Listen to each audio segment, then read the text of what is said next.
As someone who's a fan of the show, Kathy, she says she needed to write because she was disappointed on how I handled a few calls on our December 15th show. She says that while she knows the program is to reach out to the Latter-day Saints with the message of Jesus Christ, she had a couple exceptions to the way I handled it. One was there was a caller who wanted to know about her gay friend and where it said in the Bible it was a sin to be gay. And she says that I did not answer that. Instead, I just said, tell your gay friend to go to church.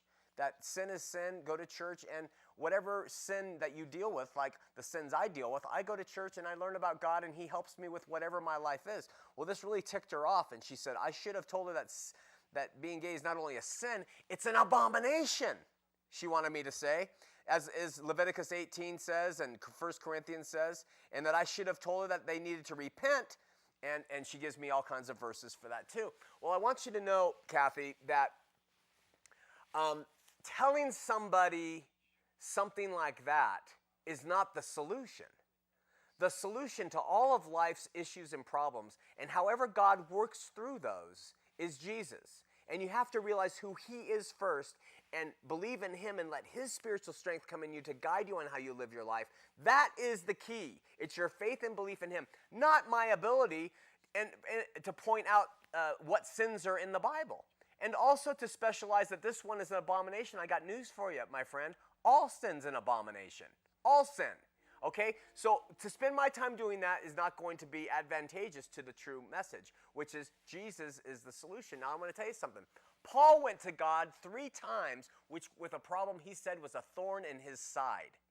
And we don't know what it was. Now, pastors love to say he had an eye problem. But, that thorn in his side could have been he liked to bite the heads off rats, or he might like women a lot, or maybe Paul had a problem with homosexuality. We don't know. Don't get all riled up. We don't know. But he said, God, help me with this thorn in my side. You know what God said to him? My grace is sufficient for you, Paul. You're keeping it. While you're in the flesh, you're keeping it. All right? So then we just remove all this, and then we can talk about how the Lord helps us in life. Do you get that? All right, and then she had another problem with Joel Osteen. Someone called about Joel Osteen. She writes, whoa, whoa. And then she started saying that she saw Osteen on Letterman, and someone asked a Bible question, and Osteen couldn't answer it! Exclamation point. And I wish that I should tell this woman that she should do this, and Osteen is that, Methods. Osteen, I don't like him because I don't like his way, all right? But he reaches a lot of people, and many of them believe in God.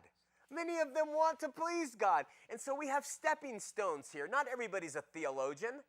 And I'm not promoting Osteen. But when do we stop all this? Now, people will say, well, you do the same things to the LDS.